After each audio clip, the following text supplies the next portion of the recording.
Bonjour et bienvenue sur 697 IA. IA comme intelligence artificielle. Alors, rassurez-vous, on ne va pas donner des cours de code, on ne va pas décrypter des algorithmes, on ne va pas faire de théorie. Parce que tout simplement, l'IA, c'est comme l'amour. Il n'y a pas d'amour, il n'y a que des preuves d'amour. Il n'y a pas d'IA, il n'y a que des preuves d'IA. C'est un peu l'esprit de cette émission. On est sur le terrain, on est concret, générique.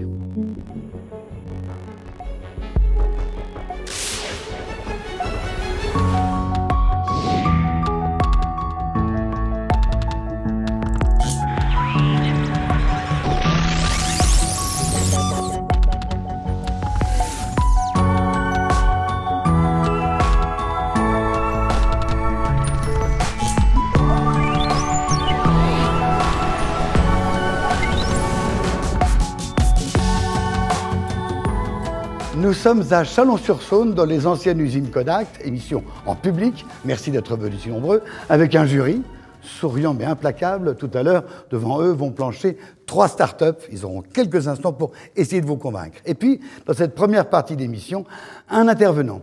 Il est professeur à l'école Grenoble École de Management et surtout, il est membre, ce qui nous intéresse ce matin, il est membre de la Smart Building Alliance, une association unique en France, on n'a pas réussi à faire ça à l'étranger, qui regroupe tout ce qui concerne la ville intelligente de demain. Vous savez, ça regroupe les métropoles, les bureaux d'études, les architectes, les entreprises de bâtiments évidemment, les énergéticiens, j'aurais du mal à le dire. Je vous demande d'accueillir Olivier Luzetti. Olivier est venu nous rejoindre, merci d'être là avec nous.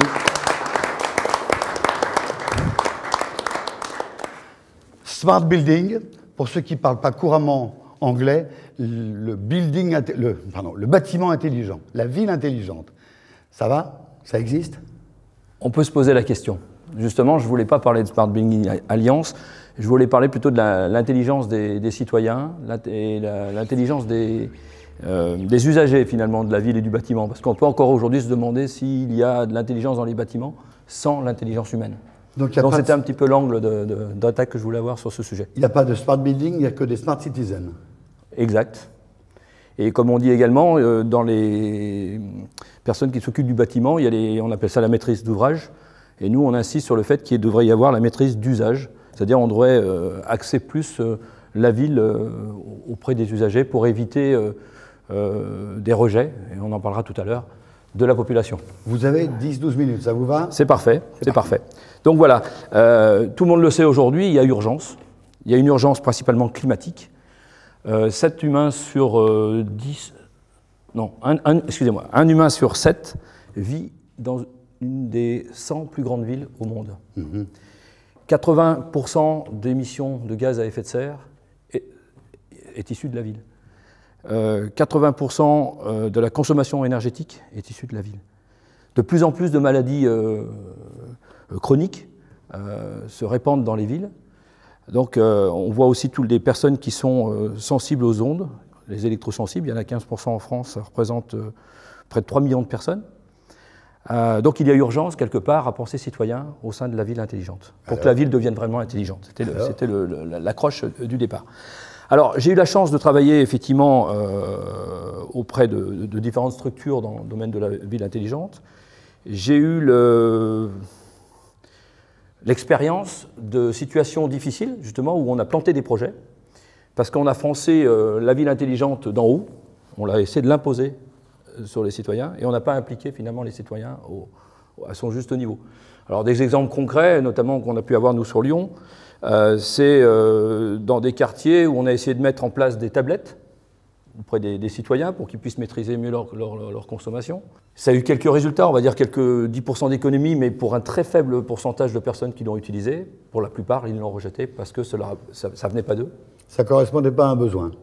Ou en tout cas, ce n'était pas leur besoin à laquelle ils ont pu participer. On a toutes ces problématiques que l'on voit aujourd'hui dans l'actualité de ces compteurs communicants, que ce soit pour l'eau, que ce soit pour le gaz, pour l'électricité, où il y a vraiment une opposition, presque une révolte aujourd'hui presque populaire, hein, donc il y a des collectifs qui se montent contre ce genre de choses. Donc je pense qu'il faut être conscient, effectivement, d'impliquer le citoyen dès le départ dans les projets d'avenir, surtout qu'il y a urgence climatique, urgence pour la santé, pour le bien-être des citoyens. Donc c'est un peu la réflexion qu'on mène aujourd'hui. Et l'idée qu'on a aussi, je fais partie d'un collectif de tiers-lieux. Alors peut-être définir le mot tiers-lieu qui est important, c'est-à-dire que il y a le lieu du domicile, où certaines personnes d'ailleurs travaillent. Il y a le lieu de travail, c'est-à-dire l'entreprise. Et de plus en plus, on en a 320 sur la métropole de Lyon. Le tiers-lieu, c'est un tiers, donc c'est un lieu tiers où justement les gens se retrouvent pour travailler, pour innover. Donc ça intègre à la fois le télétravail, ça intègre l'innovation, et dedans on intègre justement les grands groupes, et on revient à la Smart Building Alliance, les startups et les indépendants. Et on peut imaginer, et c'est l'objet des cours que je donne à Grenoble Economy Management, c'est de l'innovation collaborative. Olivier, on y travaille, est-ce qu'on peut aussi y vivre dans ces tiers-lieux ? Alors, dans ceux que je citais, non, mais effectivement, il peut exister dans des habitats participatifs des sortes de tiers-lieux où les gens y habitent. Il peut aussi exister des tiers-lieux où les gens se cultivent ensemble, des salles de spectacle qui peuvent être effectivement des tiers-lieux. Oui. On considère qu'ils travaillent, mais c'est sur le plan culturel. La thématique là, que j'abordais aujourd'hui, c'était principalement des lieux tiers où on peut travailler ensemble. Et comme je l'expliquais, c'est des grands groupes, des start-up, des indépendants, des usagers qui vont réinventer la ville de demain ensemble. Donc ça sera beaucoup plus participatif. On revient à la ville de demain, à la ville intelligente ? Exactement. Et donc ce qu'on peut proposer comme métaphore, comme image, bien entendu, c'est l'idée d'une télécommande unique qui nous permettrait de commander tous les services au sein d'une ville, au sein d'un bâtiment, au sein d'un ensemble de bâtiments. Attendez, donc c'est basé bien sûr sur le smartphone. J'éteins tous les lampadaires ? Voilà. Bien entendu, si on n'a pas les droits, on ne le fait pas, mais si on est le service éclairage d'une ville, pourquoi pas ? Si déjà aujourd'hui il y a les luminaires intelligents, c'est-à-dire qui s'éclairent uniquement au fur et à mesure que vous progressez, on peut imaginer s'il y a une agression quelque part que certaines zones soient plus éclairées pour permettre aux forces de l'ordre, aux caméras de pouvoir situer une zone. Ça peut être le bruit, ça peut être les odeurs, ça peut être la qualité de l'air, il y a tout un tas de capteurs. En fait, la définition, même si je n'ai pas voulu parler de Smart City, la définition de la Smart City, c'est une ville principalement avec des bâtiments équipés de capteurs, des capteurs de température, des capteurs de qualité de l'air, des capteurs, pourquoi pas d'ondes, etc. Et qui permettent donc, avec des actionneurs, etc., qui permettent d'automatiser certaines procédures. Donc cette télécommande, on peut l'imaginer comme étant... alors pourquoi j'ai parlé de la télécommande ? Parce que c'est la métaphore que je voulais mettre derrière cela. C'est pour qu'à l'image de ce qu'on a sur nos smartphones, on peut choisir les applications que l'on veut. On n'a pas à nous imposer telle ou telle application. Donc il faut que cette télécommande, elle soit ouverte, connectée et surtout interopérable. C'est-à-dire que chaque opérateur ne doit pas être propriétaire, ne doit pas s'imposer sur ma télécommande. Je peux choisir... Et quelles applis alors ? Alors, des applis très simples pour... je rentre dans un bâtiment, je veux avoir accès à un service, je veux avoir accès à une salle, je veux avoir accès je veux rencontrer quelqu'un, etc. Donc, je peux immédiatement, sur mon appli, pouvoir savoir à quel étage une salle est libre, à quel endroit je peux me réunir. Si je veux trouver une personne, souvent dans les grands immeubles, c'est pas toujours évident. Bien sûr, on peut lui téléphoner, mais si on veut savoir dans quelle salle il est, etc., on peut... Alors, l'idée aussi qu'il y a derrière, c'est ce qu'on appelle la technologie du mash-up. Alors c'est un mot un peu technique, mais c'est cette télécommande, elle irait chercher toutes les applications existantes. Donc elle irait chercher les agendas partagés, elle irait chercher un planning d'occupation des salles, elle irait chercher la température des salles. Donc par exemple, si le matin, dans tel endroit, à tel étage par exemple, il n'y a personne qui se réunit avant 11h, c'est peut-être pas la peine de chauffer tout l'étage dès 8h qu'on va attendre. Et en fonction, si quelqu'un a prévu d'arriver 1 heure plus tôt, automatiquement, le système de climatisation ou de chauffage peut se déclencher. D'autres services très intéressants qui peuvent être apportés dans la ville intelligente, dans le bâtiment intelligent, c'est tout ce qui, on appelle les services de Safe City, hein, tout ce qui touche la sécurité. Donc c'est surtout quand on est dans des grands bâtiments, qu'on a peur de se perdre, où il y a un problème, il faut évacuer rapidement, ça va nous permettre de se repérer pour savoir plus facilement les issues de secours, même si elles sont déjà physiquement quelque part, mais ça peut aider. Pour les secours, ça peut aussi aider à savoir qui est dans le bâtiment, à quel endroit il faut le secourir et quels sont le dimensionnement des forces de secours qu'il faut mettre en place. Donc c'est se repérer et repérer. C'est des services qui, à mon avis, sont aussi très, très intéressants. Alors après, là c'est plus pour les services municipaux, mais encore une fois, nous dans notre souhait, c'est que ça soit appuyé par les conseils citoyens au sein des communes. C'est-à-dire qu'il est en train de se mettre en place, et Dijon est en pointe là-dessus, je crois qu'il y a Rennes également, Lyon, c'est ce qu'on appelle des hyperviseurs. Hyperviseurs, donc ils font de l'hypervision. C'est-à-dire qu'aujourd'hui, dans une ville, il y a une vingtaine de services municipaux. Et souvent, ils sont un peu en silo, indépendants. Il y a un incendie, il y a une inondation, il y a un vol, il y a je ne sais pas quoi, il y a plein de choses qui se produisent. Il faut bloquer les parkings, il faut bloquer les rues, etc. Donc aujourd'hui, c'est un peu en silo. Et l'hyperviseur, c'est comme une application quelque part, la même sur cette télécommande, qui permet de centraliser tous les services, informer tous les services immédiatement de toute situation qui peut se passer. Et ça, c'est smart. Ça peut être smart, effectivement. Alors smart, je précise bien sûr pour ceux qui ne le savent pas, c'est la notion d'intelligence. On dit smart pour dire intelligent, mais c'est pour ça que je précisais bien l'intelligence, c'est l'humain qui peut l'avoir. Donc cette notion d'hyperviseur qui aujourd'hui se développe dans les villes, on peut imaginer qu'on est nous-mêmes notre propre hyperviseur dans notre main. Alors je commanderais quoi ? Alors après, bien sûr, tous les services on peut commander tous les services de conciergerie, par exemple, mais ça aussi, c'est pas nouveau, hein. Encore une fois, c'est juste que retrouver à un même endroit tous les services à notre disposition, on peut commander des produits dans les différentes AMAP, on peut tout type de service. Mais le principal, quand même, faut pas oublier, c'est plutôt vraiment économie d'énergie, qualité de l'air, bien-être au travail. Je pense qu'il y aura pas mal d'applications là-dessus. Je cherche une salle de sport, je cherche à faire du sport, je cherche à rejoindre quelqu'un qui fait du yoga dans une tour de je ne sais pas combien d'étages et il y a 10 000 personnes. Ben plus facilement, on peut se repérer et repérer d'autres personnes avec qui partager certaines activités. Mais vous n'avez pas l'impression que tout cela existe déjà ? Même embryonnaire, mais que ça existe. Oui. Je choisis mes applis. Il y a évidemment un directeur des services techniques de la ville qui coordonne les différents services. L'hyperviseur, il existe déjà ? Alors, l'hyperviseur tel que je viens de vous le décrire, il y a moins de 5 villes en France qui l'ont, donc il existe, mais il n'est pas quand même déployé partout. Toutes ces applications, effectivement, elles existent, mais elles sont disparates, elles sont des fois sur des systèmes propriétaires différents, il faut aller les chercher à droite, à gauche. Là, l'idée, c'est de les mettre sur une application, sur un même smartphone, qui deviendrait la télécommande de la ville. Mais derrière cette métaphore, je reprécise encore, c'est vraiment l'idée de dire le citoyen choisit ses applications. C'est très important pour que ça puisse se développer. Et derrière ça aussi, dans le même état d'esprit qu'aujourd'hui, vous devez le savoir, il y a énormément de gens qui créent eux-mêmes leurs propres applications, puis qu'après ils les posent sur les iOS, là. Et ben c'est le même principe. On peut imaginer que chacun peut créer son application localement, etc., et mettre à disposition d'une commune.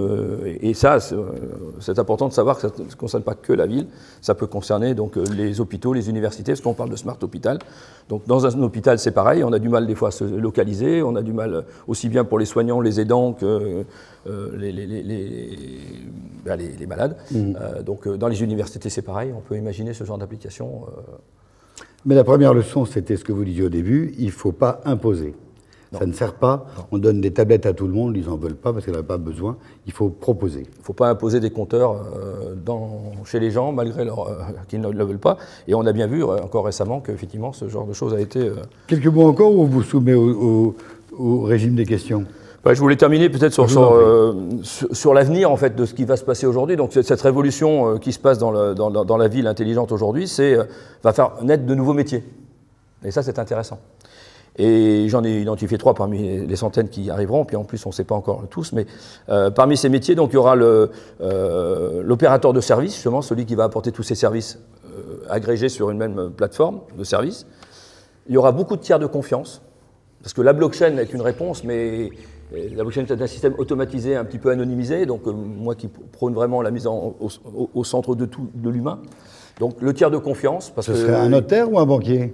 Ça sera un citoyen ou un collectif de citoyens, parce qu'il y a toutes les problématiques de RGPD, protection de la data, de la donnée, parce que tous ces capteurs, ils possèdent beaucoup de données. Donc si les citoyens consentent, ils ont un bénéfice, ils gagnent de l'argent.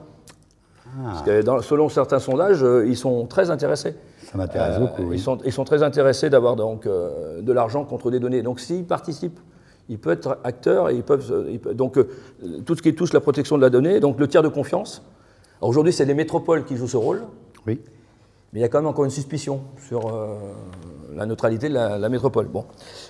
Donc là, ça enlèverait tout ça. Et puis les traffic managers, c'est-à-dire ceux qui vont analyser les flux, qui vont optimiser les flux. On le voit aujourd'hui, donc il y a les piétons, les voitures, les bus, les trottinettes, les vélos en libre service, les voitures. Et donc là, il y aura besoin, là aussi, de traffic managers qui s'appuieront sur ces télécommandes pour... Vu le commerce illicite qu'il y a dans certains quartiers, on va peut-être trouver un autre titre que traffic manager, hein. Flux manager peut-être. Oui, oui, tout à fait. Mais ça sera créateur d'emplois. C'est juste. Les questions? Allez-y. Oui. Alors attendez, je ne vous ai pas présenté, mon Dieu. Je vous en prie. Non, parce que les gens qui vont vous questionner ne sont pas n'importe qui, c'est des spécialistes et ils connaissent tout sur le bout des doigts. Bonjour. Comme ça met la pression. Bonjour, Vincent Lemond, directeur technique du cluster Robotics Valley. Robotics Valley. Oui. On essaye de pousser la technologie au sein d'entreprises industrielles locales. La technologie dans l'industrie. Oui. Industrielle et locale. Voilà. Quel beau métier. Alors, on va continuer le tour de table et je vous rends la parole. Bonjour, Anne Puenavac, je représente Boostignon, incubateur de start-up locales et internationales. Incubatrice. Fabien. Bonjour, Fabien Habert, donc président d'Innobiz, un accélérateur et un incubateur aussi dans le sud Bourgogne, et aussi président d'une société Kinetic Technologies de mobilier et logiciels interactifs tactiles. Philippe. Philippe Mougel, directeur général de EMA Industrie, une des sociétés du groupe Galilée qui fabrique de la machine spéciale et automatisée, et directeur de la technologie et de l'innovation pour l'ensemble du groupe. Dans l'industrie, hein. Toujours dans l'industrie. Dans l'industrie. Et Dominique? Dominique Adria, j'accompagne des entreprises innovantes dans leur accélération, autant sur leur posture managériale et de dirigeants que sur leur business. Vous accompagnez les jeunes pousses. Exactement. Et vous les poussez à être meilleurs. Je pousse les jeunes pousses. Alors, la question qui vous brûlait les lèvres, pardon. Les Smart Cities, c'est un champ d'exploration assez important pour les startups. De quelle startup auriez-vous besoin pour booster le développement des Smart Cities? Alors, je crois que ça, dans la continuité de ce que je viens de dire, effectivement, tout ce qui concerne les agrégateurs de différents services, parce que là, je pense qu'il y a des besoins ergonomiques importants, il y a des problèmes juridiques aussi très importants, parce que je pense que le problème numéro 1 sera aussi très, très juridique, en fait. L'operating system dont vous parlez, de la télécommande, il est déjà réalisé? Il y a déjà des gens qui sont sur le... C'était la métaphore, en fait. Hein, oui, d'accord. Mais il y en a besoin? Il y en a besoin, d'accord, bien sûr. Vous dites que ça sera un problème juridique, un problème techno. Vous n'avez pas l'impression que c'est d'abord un problème politique? Quand vous dites il faut rendre le pouvoir aux citoyens, qui est leur télécommande, il n'y a pas de technologie intelligente, il n'y a que des citoyens intelligents, il faut qu'ils aient le choix. Mais vous êtes un furieux politique, mon vieux. C'est pas la techno qui nous intéresse. Il y a deux manières de voir la politique. Personnellement, je l'ai reçu comme étant le mot d'origine politis, vie de la cité. La vie de la cité. Et alors là, oui, tout je fais à la fait. politique. Mais pas l'autre, par contre. Surtout pas l'autre. Ben oui, mais comment voulez-vous... Donc, là, mais la vie de la cité qui est reprise en main par les citoyens, je pense qu'effectivement, ces outils sont un magnifique facteur de ceci. Et il faut justement craindre de l'autre catégorie de politique pour tout faire pour nous imposer des systèmes qui n'iront pas vers cette démocratisation, vers cette reprise en main des citoyens, parce qu'ils en auraient trop peur. Les citoyens sont également les électeurs, et comme vous le dites, ils sont smart, ils sont intelligents. Philippe. Comment ne pas exclure une certaine catégorie de la population en axant le relationnel uniquement sur, enfin pas uniquement, mais beaucoup sur la technique? J'entends, et c'est une très bonne question, et là-dessus on y est très sensible, c'est pour ça qu'on parle de tiers-lieux. Oui. Et je n'ai pas précisé, mais on va même labelliser des tiers-lieux solidaires, parce qu'on considère qu'effectivement on peut accueillir tout type de public, et surtout les publics, on va dire, qui sont dans la fracture numérique. Oui. Et le tiers-lieu est le lieu propice à cela, parce que c'est pas chez eux qu'on ira, c'est pas dans les entreprises, puisqu'ils n'ont pas d'emploi, ils n'ont pas forcément de lien avec les entreprises. Donc le tiers-lieu sera le lieu d'accueil. Et on imagine même des tiers-lieux dans les associations type ONG. Donc on travaille là-dessus, notamment sur Lyon, pour justement. Et je suis même convaincu, alors là pour le coup c'est ma conviction personnelle, qu'effectivement ces personnages sont très très pertinentes pour imaginer la ville dont ils ont besoin. Ils ont tant besoin, oui. Et dans lesquelles on les a un petit peu oubliés. Oui. Dans leur service de base. Voilà, c'est bien et là, ça sera vraiment une ville intelligente, quand on aura intégré tout type de personnes, tout type de besoins, et pas seulement ceux d'en haut qui ne voient que leurs propres besoins. Dominique Moi, je trouve effectivement la perspective de toute façon inéluctable et aussi intéressante. C'est vrai que qui dit grande ville dit pollution, dit besoin de végétalisation, besoin de lien social. Donc je pense que vous avez beaucoup parlé de lien social, mais peut-être en matière de grande direction contre la pollution, contre l'hyper-circulation, la densification des villes. Est-ce que les citoyens, eux aussi, ont des choses à dire? Parce que je pense qu'il y a, comme dit Jérôme, quelque chose comme de l'investissement public. Alors, oui, il y aura toujours de l'investissement public, mais s'il y a un fort investissement citoyen, les choses seront facilitées. Oui, enfin, c'est pas eux qui font les métros et les lignes de bus. Oui. Mais c'est quand même eux qui agissent sur un choix, métro ou tram par exemple, c'est quand même le citoyen oui, qui en fait, c'est un groupe d'influence. Ça peut être intéressant. Voilà. Je vais voir s'il y a des questions dans le public. Oui, jeune homme, bonjour. Quel est votre prénom? Quentin. Quentin. Quel âge? 14 ans. Votre question? Pourquoi il y aurait que les villes et pas les villages intelligents aussi? Ah, que voilà une bonne question. Une très bonne question. Tu habites dans un village? Oui. Avec ta maman? Oui. Alors? C'est très très intéressant. Alors effectivement, à la Smart Building Alliance, on a créé une commission justement sur ce qu'on appelle Smart Territoire, puisqu'en fait ça concerne les stations de ski, ça concerne les volcans d'Auvergne, enfin ça concerne tous les territoires. Et effectivement, il n'y a aucune raison, c'est pour ça qu'on ne comprend pas pourquoi on dit Smart City. C'est comme s'il y avait Stupid Village et Smart City. Tu habites dans un stupid village? S'ils ne sont pas smart, ils sont pas en position stupide. Donc effectivement, nous, on est contre ce genre de choses. C'est pour ça qu'on pense qu'effectivement, les technologies sont autant au service des communes, des petites communes que des grandes villes, en fait. Et on pense aussi à mettre en place des connexions entre les différents... toujours cette télécommande, alors oui, effectivement, je me suis fait piéger dans ce que j'avais dit aussi, j'ai dit télécommande de la ville, mais on pourrait dire la télécommande de son territoire, c'est-à-dire partout où je circule, la télécommande peut m'aider à trouver le bon tiers-lieu pour pouvoir travailler sans se déplacer, sans être obligé de descendre à travailler à Lyon. On peut très bien travailler dans n'importe quelle région, avec tous les outils à notre disposition. Donc non, il n'y a surtout pas de stupid village. Fabien. Vous avez parlé des... C'est bon, ça marche. Vous avez parlé des usages et comme quoi il fallait être centré sur les usagers. Quels sont les usages les plus disruptifs que vous voyez pour les 10 prochaines années dans la Smart City? Ouais. Alors ça c'est vrai, parce que je parlais de maîtrise d'usage, on parle de haute qualité environnementale et c'est oui. très important, mais nous on parle de haute qualité d'usage, puisque quelque part l'échec aujourd'hui des nouvelles technologies, c'est le taux d'adoption, c'est-à-dire c'est pas le tout d'inventer des super choses que personne n'utilise. Oui. Et on dit souvent une innovation, c'est une création qui rencontre un très grand marché. Donc nous, un usage, c'est un bon usage, c'est celui qui rencontre le plus de gens qui vont vouloir adhérer, quoi. Donc aujourd'hui, ce qui marche très bien, c'est l'optimisation des espaces, par exemple. Donc ça, avec des applications, il y a des grosses demandes et il y a des entreprises qui arrivent à économiser jusqu'à 30% de leur espace grâce à ces applications. C'est les consommations énergétiques. Donc là aussi, excusez-moi pour un mot encore très technique, mais c'est ce qu'on appelle le smart grid, qui est sur un réseau intelligent. Un réseau intelligent d'énergie. Où aujourd'hui, par exemple, il y a des choses très intéressantes qui se font entre un hôpital qui émet... entre une usine qui est à côté d'un hôpital qui émet de la fumée.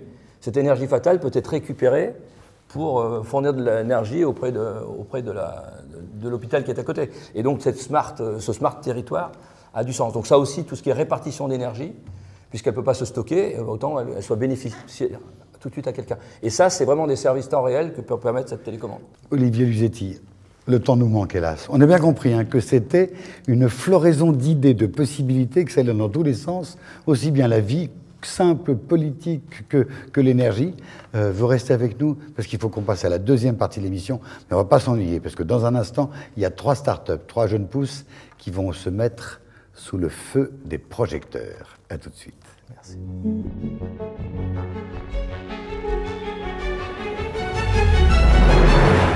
Deuxième partie de l'émission, vous connaissez le procédé. 3 startups, 3 jeunes pousses qui ont 3 minutes pour convaincre devant un jury, souriant, implacable, mais professionnel.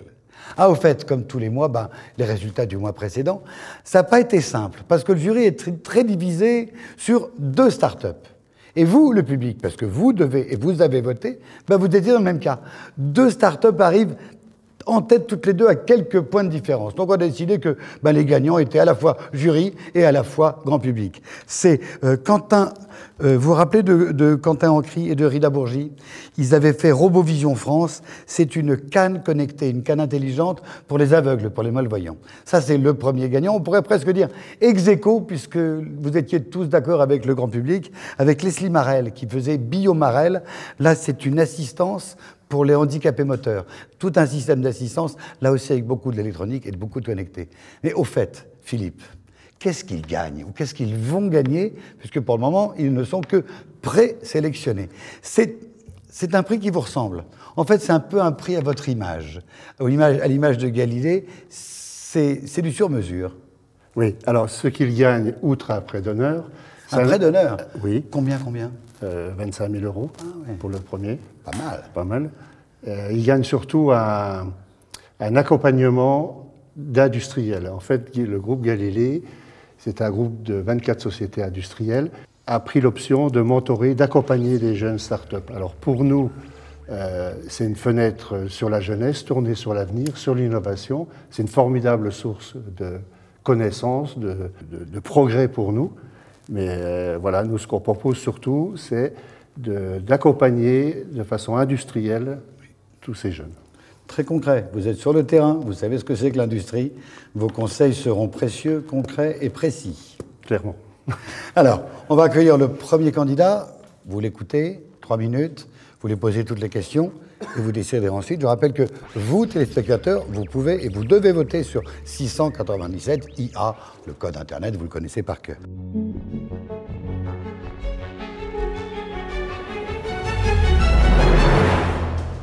Bonjour Manuel. Bonjour. Prêt? Prêt. Bien préparé? Oui.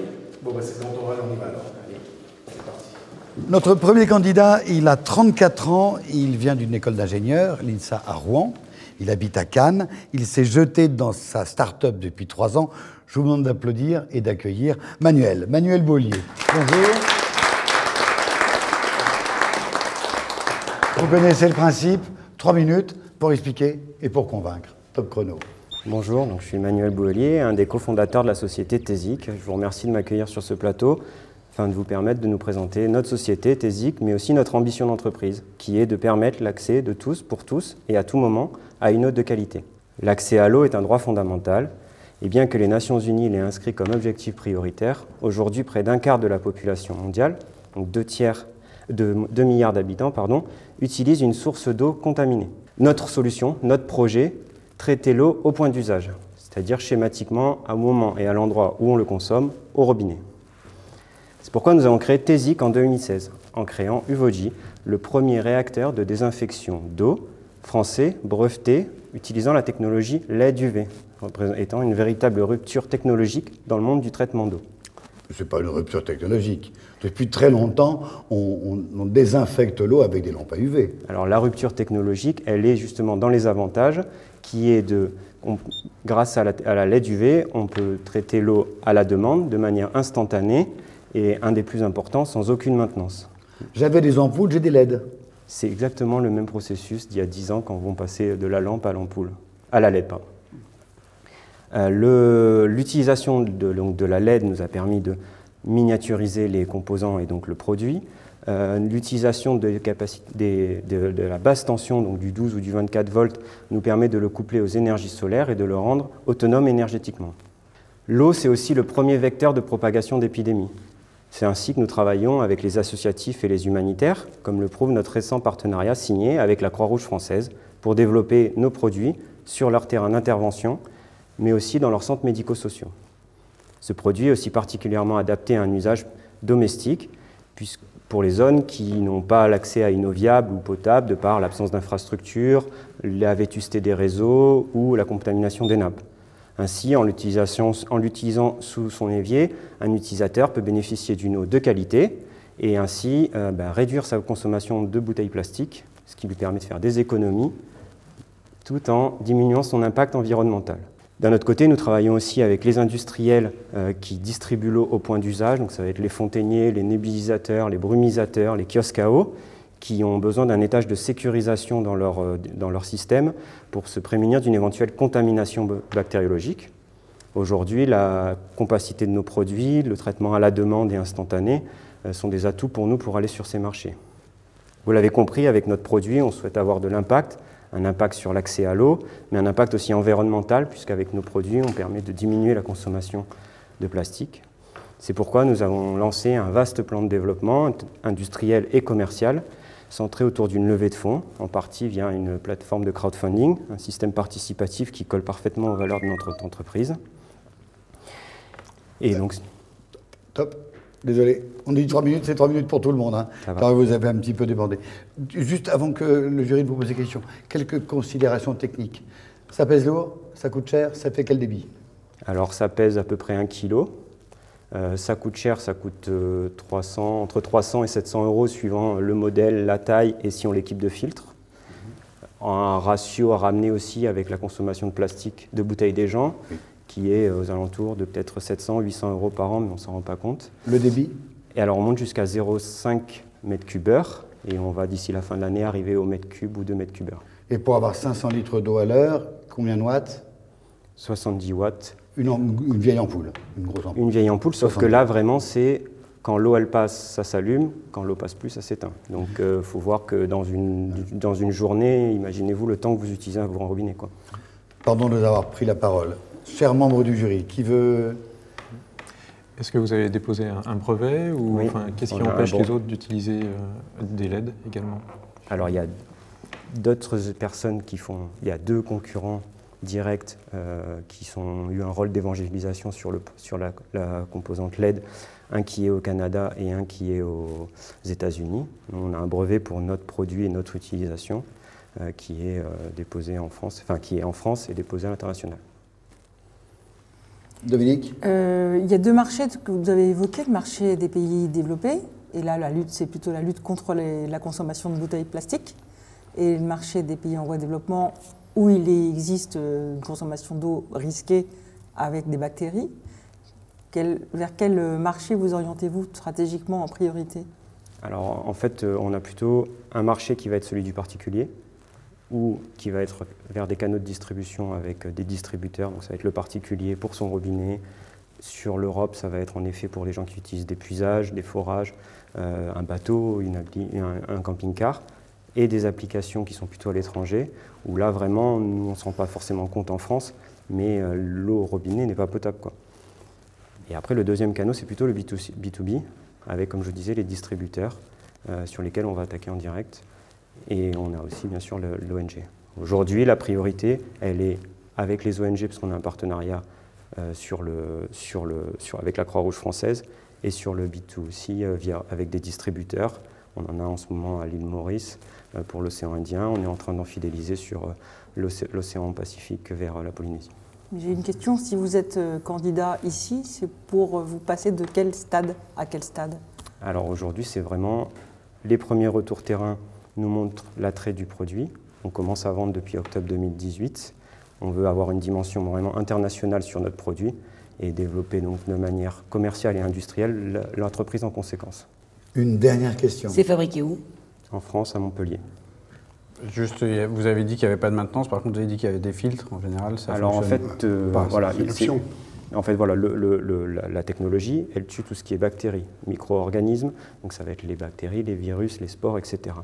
Maintenant, si vous prenez une eau de forage, vous allez avoir des particules, des odeurs, des goûts. Ça, c'est de la filtration qui est classique. Voilà, c'est ça. Charbon actif ou filtre? Exactement. Donc après, nous, on les met.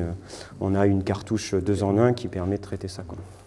Allez, une dernière question. Tout va bien, Philippe? Tout va bien. Tout va bien. Merci. Bravo, Manuel. On a tout compris. Merci. Et ben maintenant, on va vous demander de vous retirer parce que je veux avoir l'avis du jury. Merci. Je crois qu'on peut vous applaudir. Bravo.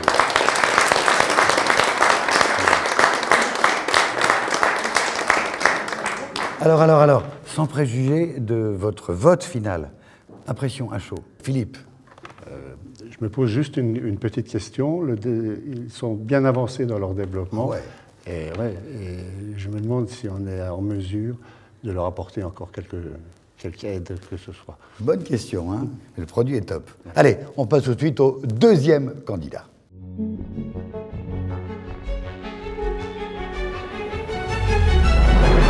Bonjour Philippe. Bonjour. Fin prêt? Fin prêt. Bon, bah, faut pas oublier le drone pour la démonstration, on y va? Et on y va. Allez, c'est parti. Deuxième start-up à plancher sous le feu des projecteurs, et il s'appelle Philippe Crochat. C'est un jeune homme, enfin, un homme qui a su rester jeune, vous allez voir pourquoi. Il a 42 ans, il était salarié. Et puis, il y a 3 ans, il s'est dit, allez, je me jette à l'eau, et il a fondé sa petite entreprise qui s'appelle Anémos Technologies. Sa formation d'ingénieur à l'École supérieure d'électronique de Paris. Vous voyez que ça mène à tout. Philippe Crochat, venez nous rejoindre, s'il vous plaît. Je vous présente notre drone. Ça, un drone? C'est un drone bien particulier. Un drone qui a la particularité d'avoir une motorisation en bout de pale. J'y reviens. Oui. Vous connaissez tous le marché du drone, mais le marché du drone aujourd'hui a un énorme problème. C'est que l'autonomie est limitée à 20 minutes, 20-25 minutes. Ça va bien pour un usage de loisir ou pour un usage semi-professionnel de prise de vue aérienne. Par contre, ça pose un réel problème pour un usage professionnel. Imaginez un ouvrier qui soit obligé de s'arrêter toutes les 20-25 minutes pour prendre sa pause déjeuner. Effectivement. Alors, comment se fait-il qu'on y arrive? Comment ça marche? Ce drone, comme je vous ai dit, a la particularité d'avoir des moteurs en bout de pale, ce qui permet un gain de masse qui est très conséquent. Ce drone-ci pèse 200 grammes, alors qu'un drone équivalent du marché pèse au bas mot 500-600 grammes. Oui, ça tourne tout le temps. Non, il me semble. Et très bonne question. Si je mets ma caméra en dessous, ça va un petit peu perturber les téléspectateurs. Ça va tourner sans arrêt. Très bonne question. Oui, on vous présente une technologie. C'est un drone qui est à vocation pédagogique. Ce n'est pas le drone qu'on commercialise, bien entendu. Celui qu'on commercialise vraiment fait plus de 2 mètres de diamètre. Ah oui. Et encore, vous faites bien de le mentionner, on ne commercialise pas de drone, on commercialise une technologie qui peut s'adapter à plusieurs types de charges utiles. L'autre particularité, c'est qu'on a un gain en autonomie, mais on a aussi un gain en force de levage. Ça peut être un compromis entre les deux, suivant le besoin du marché. Une aide pour le drone. C'est une aide pour le drone. Il fait son boulot, oui. Et puis vous le soutenez un peu. Exactement. Nous, c'est une voilure tournante qui va assurer une force de portance. Point, barre. Mais cette force de portance peut porter pendant beaucoup plus longtemps qu'une technologie classique. Cette technologie a une longue histoire, une histoire qui date de 1914 et qui, à l'époque, avait du mal à éclore parce qu'on n'avait pas les moyens technologiques en termes d'électronique, en automatique et en termes de matériaux composites qu'on a aujourd'hui. Maintenant, grâce à l'électronique, on arrive à une sorte de miracle qui est au moins un doublement de l'autonomie des drones. On passe de 20-25 minutes à plus d'1 heure. Les premiers essais qu'on a faits sont d'un vol de plus de 45 minutes, quasiment 1 heure. Le temps est écoulé. Question très rapide. Votre modèle fait 2 mètres? Oui, très bonne question. En fait, on peut cuisiner notre technologie à toutes les sauces. Ce modèle fait 60 cm de diamètre. On a un modèle de 2 mètres de diamètre, on en a un autre de plus de 4 mètres. On n'est pas limité grâce à cette technologie. On peut avoir tout à fait un modèle de 10, 15, 20 mètres de diamètre si jamais on avait un besoin de très forte force de levage. J'ai un copain qui planche sur le taxi volant. Il a un problème de portance, ça pourrait l'aider. Tout à fait. Il fait son boulot dans son coin et il y a un petit truc en plus. Tout à fait. En fait, c'est une onde antigravitationnelle, votre truc. Merci en tout cas d'avoir tenu le timing. Les 3 minutes sont à peine dépassées. Des réactions et des questions. Philippe. Oui, une question. Où on en est au niveau de la législation du vol, en fait? Manifestement, je vois beaucoup d'intérêt industriel à ce drone. Maintenant, la question législative doit se poser. Oui, tout à fait, elle se pose, mais la législation évolue dans le bon sens. Au sens où on va de plus en plus, et ça va de pair avec l'intelligence artificielle, on va de plus en plus vers des vols autonomes. Non seulement aujourd'hui, les vols autonomes ne sont pas permis, demain ils le seront, et ça sera peut-être même éventuellement une obligation dans quelques années, d'avoir des vols autonomes. Pourquoi? Parce qu'un ordinateur de bord est plus fiable qu'un être humain. Moi je voulais demander, en cas de panne d'hélice, qu'est-ce qui se passe? Oui, merci de poser la question. En cas de panne d'hélice, en fait, il y a les 2 autres moteurs qui prennent le relais naturellement. Il n'y a aucune communication compliquée entre eux, mais c'est simplement que chacune des pales est indépendante. C'est-à-dire que si on a une qui tombe en panne, ça continuera à voler, même avec un seul moteur sur les 3. On a fait même un essai où on a décroché une pale, on l'a laissée battre dans l'air, et elle était juste rattachée par ses fils électriques. Donc autant vous dire qu'on pensait que ça n'allait vraiment pas fonctionner, ça volait quand même. Ce modèle-là, il soulève combien? Et votre modèle de 2 mètres, il soulève combien? On a une courbe qui est vraiment exponentielle en fonction de la taille du drone. Plus la taille du drone est importante, plus les gains espérés seront importants. Ici, sur ce petit drone, sa vocation pédagogique, les gains sont minimes, ils sont existants mais petits. Sur un drone de 2 mètres, on a un gain en x2 en termes d'autonomie et de force de levage, au minimum. Mais en poids. x2 en poids, c'est-à-dire que... Vous me soulagez de combien? Eh bien, combien voulez-vous qu'on vous soulage? On fera une voilure aussi grande que vous désirez. Je voudrais 10 kilos. 10 kilos? Parce que je travaille chez Amazon, pour pas le dire, le poids moyen des colis que voudrait livrer monsieur qui vous savez, c'est 10 kilos. 10 kilos? 10 kilos, c'est 4 mètres. 4 mètres de diamètre. Pour un drone de 5 kilos. Ça, c'est la bonne nouvelle. Une question? Si vous vendez une technologie, finalement, quels sont vos clients et prospects? Le marché est tellement vaste que les clients potentiels sont vraiment variés. L'armée, la sécurité civile, l'inspection de la vie sauvage, en fait, toutes les applications nécessitant une automatisation accrue et une autonomie accrue. Et aujourd'hui, donc, vous avez déjà des cycles de vente initiés? On a des cycles de vente, début de cycle de vente, oui, avec certains acteurs, je ne peux pas nommer, qui sont sous NDA. Bon. Qui commence par un A et qui se finissent par zone. On ne peut pas en parler. Voilà, tout va bien. Est-ce qu'il y a des questions en public? Oui, monsieur. Je vous en prie. Parlez bien du micro. Merci. En fait, on en est proche. Merci pour la synthèse et la qualité de la présentation. Je me demandais, c'est pas que je sois favorable, mais si vous avez réfléchi aux applications militaires. Bien sûr, bien sûr. Certains de nos prospects sont des prospects dans le domaine militaire. Il ne faut pas le regretter. Oui, ah non. C'est la défense. C'est la défense. Non, non. La sécurité. La sécurité, c'est un immense marché. Immense. Dominique, je vous vois très souriante, épatée par ce toujours jeune homme. Moi, j'adore les histoires de reconversion de salariés vers l'entrepreneuriat, surtout quand elles sont successful, comme on dit en anglais. Moi, j'ai une question, comme vous êtes en fait dans une sorte de dynamique ascendante, c'est le cas de le dire. Oui. Qu'est-ce qu'il y a encore comme progrès d'innovation à faire, que vous pourriez faire avec des partenaires? On a l'automatisation des vols, puisqu'on parlait tout à l'heure d'automatisation, de se passer des pilotes et de faire des choses de plus en plus autonomes, de plus en plus intelligentes. Donc sur ces 2 volets, on a des progrès à faire, sur le volet d'automatisation et sur l'intelligence artificielle. Et de quoi vous avez besoin maintenant du coup? On a besoin de partenaires industriels pour pouvoir leur résoudre leurs problématiques d'autonomie. De clients. De clients. Des partenaires industriels, vous êtes plutôt bien tombé. L'environnement est plutôt favorable ici, je voulais dire que ça. D'autres questions? Ben, merci Philippe, et bonne chance et bon vol. Tenez, je vous rends le modèle pédagogique. Je reprends. Merci. Si jamais...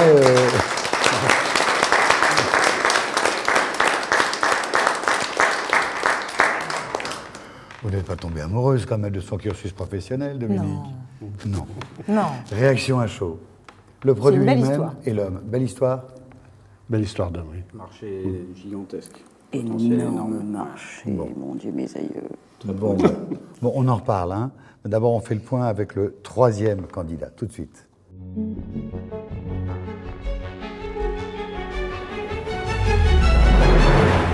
Alors, Gabriel, bien prêt, bien préparé? Prêt. Bon, bah alors on y va. C'est parti. 3e candidat. Alors, il a un métier qui n'existait pas il y a 10 ans. Pour dire que vraiment on est dans la jeune génération, il est data ingénieur, ça n'existait pas. Hein. Il a 22 ans, il est ingénieur en alternance à Polytech Sorbonne et il se propose, alors il va nous expliquer mieux le produit, un système pour contrôler, industriel, ça va vous plaire, pour contrôler la qualité des produits, grâce à l'intelligence artificielle, contrôler et même prédire la qualité des produits. J'en dis pas plus, je vous demande d'accueillir Gabriel Henry. Gabriel, venez nous rejoindre. 3 minutes, pas une seconde de plus. Bonjour, je m'appelle Gabriel Henry, je suis donc data engineer à Dataswati. Notre métier, c'est de faire de la prédiction de qualité pour les processus industriels. On travaille notamment sur le marché agroalimentaire, qui est un marché énorme, qui représente plus de 1000 milliards d'euros par an en Europe. C'est un marché qui ne connaît pas la crise. Et puis d'ici 2050, on prévoit d'être 9 à 10 milliards d'êtres humains à nourrir sur Terre. Alors pour illustrer un petit peu les propos que je vais vous tenir, je vous ai apporté une petite surprise. Je suis un industriel et je produis ce genre de petits pains. Et vous, ce que vous attendez de moi, c'est que ce pain ait toujours la même forme, la même couleur, et avec des applications comme Yucca, vous attendez aussi qu'il y ait de moins en moins de colorants, de pesticides, ce genre de choses. Le bilan pour moi, c'est que mes marges sont faibles, l'énergie me coûte de plus en plus cher, et la qualité de la matière première que me fournissent mes agriculteurs est variable, due au changement climatique qu'on a déjà pu observer.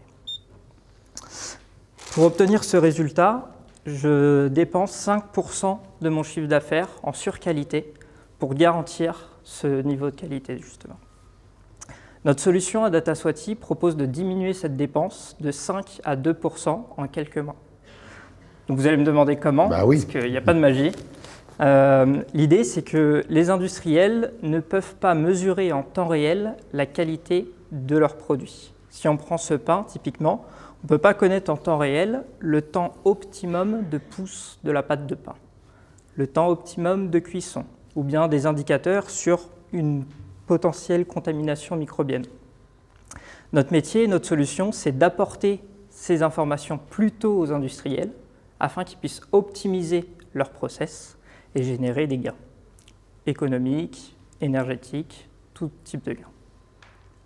Aujourd'hui, notre produit est prêt, il a fait ses preuves, mais le problème, c'est que piloter une industrie via des prédictions, ça reste un changement très fort, si ce n'est disruptif même pour les industriels, qui ont du mal à prendre le pas.